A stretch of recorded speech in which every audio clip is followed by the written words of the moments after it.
जब हमें अनुभव होगा और संत मिलेंगे तो भगवंत जरूर मिलेंगे। ये मैं निश्चित कह सकता हूं कि जब संत का दर्शन होगा तो भगवान जरूर मिलेंगे। बांके बिहारी किशोरी राधा जी जरूर मिलेंगी, लेकिन भगवान मिले ये गारंटी नहीं कह सकता हूं कि संत मिलेंगे। लेकिन मैं ये गारंटी देता हूं कि जहां संत मिलेंगे वहां तो भगवंत जरूर मिलेंगे। और यहाँ देखो, यहाँ तो भगवंत भी मिल रहे हैं और संतों की कृपा है इस बच्चे पर। और ऐसे भी मैं महाराज के चरणों में कोटि कोटि प्रणाम करता हूँ। वो अपना आशीर्वाद हमें सदा सदा देते रहें और ऐसे ही कृपा बनाए रहें सब भक्तों पर। और आपकी कृपा से ही, आपकी अनुकृपा से और ऐसी ही कृपा हम पर बनी रहे और इन भक्तों पर बनी रहे। जी कुमार्ग पर आपके बच्चे हैं महाराज, अगर कुमार्ग पर चलते हैं तो आपको ही संभालना है। इनको दया दृष्टि, इन्हें रास्ता दिखाना है संसार का। इस संसार की माया में इतने फंस गए हैं कि ये भटक गए हैं। जैसे कोई व्यक्ति जंगल में भटक जाता है, उसे कोई मार्गदर्शन नहीं दिखाने वाला होता है। ऐसे संसार का जीव इस माया में भटका पड़ा है, तो इस माया के लिए कौन दिखाएगा? भगवान का रास्ता कौन दिखाएगा? जब हमारे जीवन में कोई गुरु होगा, कोई संत भगवान आएगा, तब ना हमें सच्चा मार्ग दिखाएगा, ना हम इस माया में फंसे रह जाएंगे। इस मोह माया में तो हमें प्रिया प्रीतम कैसे दर्शन देंगे?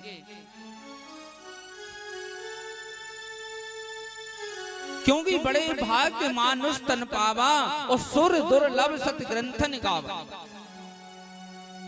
बड़े भाग्य से महाराज मानुष का तन मिला है। इस मानुष के तन को बर्बाद मत होने दो, क्योंकि 84,99,999 के बाद में ये मानुष का तन आपको प्राप्त हुआ है। और कितना अनमोल शरीर है आपका, और आप कितने बड़े भाग्यशाली हैं। आपने ऐसी कौन सी तपस्या की है कि मनुष्य का तन भी मिला और वो भी ब्रज में आपको वास मिला है। इससे बड़ा सौभाग्य तो आपका क्या हो सकता है? कहते भाग्यो दैन बहु जन्म समर्थ तेनम और सत्संगम का लाभ ते पुरुषो यदा। ना जाने भगवान आपने कौन से तपस्या की थी। कहते जब जन्म जन्मांतर के जब पुण्य उदय होते हो तो एक क्षण ब्रज में वास मिलता है। ये तो हमारे संतों की, हमारे किशोरी जी की कृपा है और राधा वल्लभ लाल जी की कृपा है जो ब्रज में बुला लिया। ठाकुर जी तो अवगुणों पर रीझ जाते हैं, गुण तो हम करते ही नहीं। ये मुझे पक्का पता है कि मैंने कोई गुण नहीं किया होगा। दया निधि अवगुणों पे भी रीझ गए हैं। जैसे हमारे माता पिता हम कैसे भी गलत काम कर देते हैं, गलती कर देते हैं, फिर भी माँ बाप हमें क्षमा कर देते हैं। लेकिन भगवान के सामने कपट नहीं। गलती हो गई, भगवान के सामने स्वीकार करो उस गलती का कि हे प्रभु मुझसे गलती हो गई है, मैं प्रयास करूंगा, इस गलती का सुधार करूंगा। और ऐसी वाणी मत बोलना जो किसी को चुभ जाए। किति परहित सरस धर्म अति भाए। सबसे बड़ा धर्म है कोई तो पर स्वार्थ करो, जिसमें आपको निस्वार्थ दिखे। संतों की सेवा करो, गौ सेवा करो।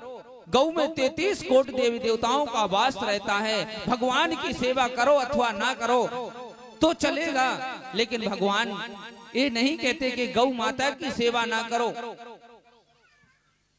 स्वयं हमारे गोपाल ने इतनी सेवा की है और हमारे परम पूज्य महाराज जी तो गौ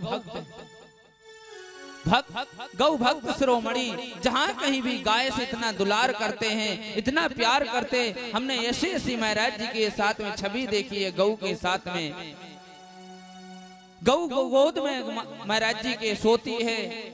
नंदी महाराज जी की गोद में सोता है।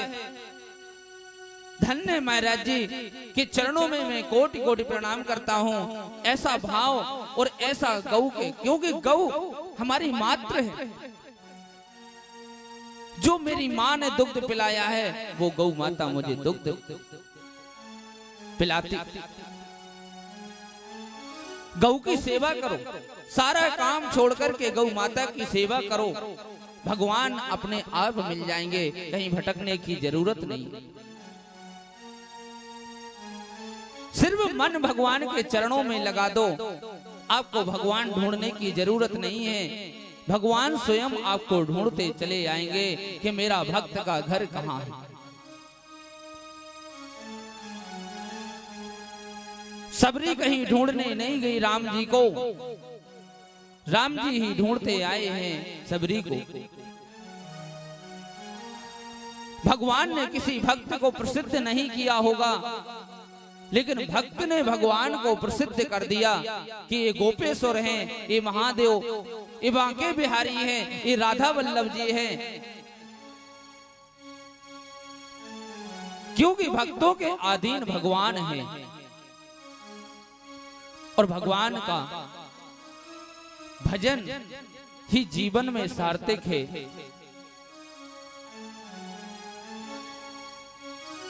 क्योंकि जीवन में ना तो आपका धन साथ में जाएगा, ना आपके माता पिता साथ जाएंगे, ना आपके भाई बंधु दोस्त जाएंगे, सिर्फ भगवान का नाम ही आपके साथ जाएगा।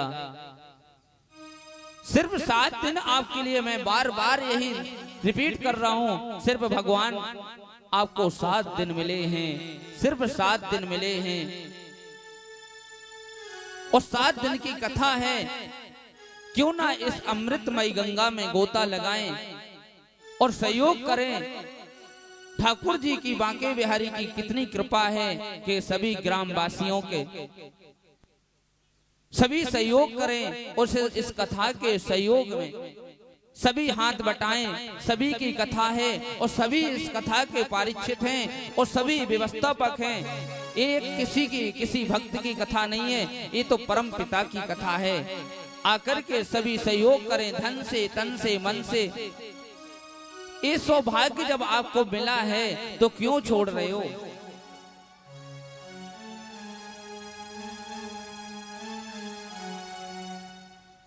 आए हम भगवान का, क्योंकि कहते कथा से प्रवेश मन पवित्र। जैसे पूजा से पहले प्रवेश करते हैं तो महाराज आचार्य जी जल के छींटे लगाते हैं, जो कहते हैं जो और पवित्र हो जाओ, लेकिन उससे शरीर पवित्र होता है। महाराज अगर मन पवित्र करना है तो मन के लिए तो सिर्फ राधा नाम का ही सहारा लेना पड़ेगा, भगवान के नाम का सहारा लेना पड़ेगा, तभी मन पवित्र होगा। क्योंकि मन बड़ा चंचल है, ये मन बड़ा चंचल है। शरीर को मुक्ति नहीं चाहिए। ये कथा क्यों कही जाती है और क्यों सुनने के लिए आए हैं? इससे कोई मुक्ति थोड़ी होगी। इससे भगवान का भजन करोगे तो मन की मुक्ति होगी। और मुक्ति भगवान, ना तो शरीर को मुक्ति चाहिए, ना आत्मा की मुक्ति चाहिए, सिर्फ मुक्ति तो मन को चाहिए। तो इस मन को क्यों ना हम अपने गोविंद के चरणों में लगा दें, क्यों ना हम अपने राधा वल्लभ जी के चरणों में लगा दें। जो कि ये मन इस संसार की ओर दौड़ता है ना बार बार, जैसे एक हाथी होता है और हाथी के लिए एक महाती होता है, उसके बस में करने के लिए अंकुश होती है। तो इस शरीर के लिए ये 5 इंद्रियां हैं, ये भागती हैं। तो क्यों ना भगवान के नाम के अंकुश लेकर के चलें इसके साथ में।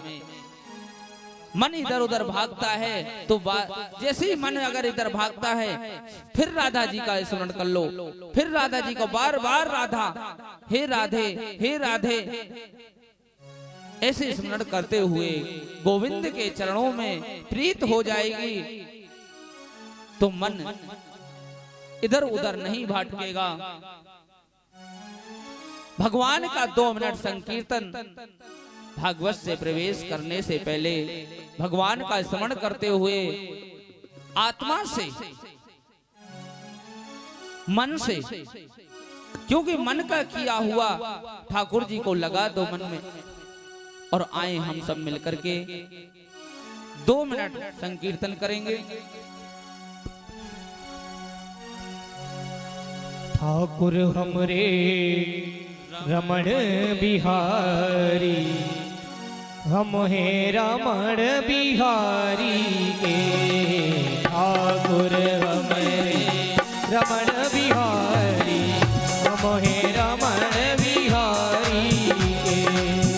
ठाकुर हमरे रमण बिहारी, हम हे रमण बिहारी के। सभी बोलेंगे ठाकुर रमण बिहारी का कीर्तन सभी ताली बजा करके और हाथ उठा के करेंगे और अपने मुखारविंद से सभी बोलेंगे ठाकुर हमरे रमण बिहारी, हम हे रमण बिहारी के। ठाकुर हमरे रमण बिहारी, हम हे रमण बिहारी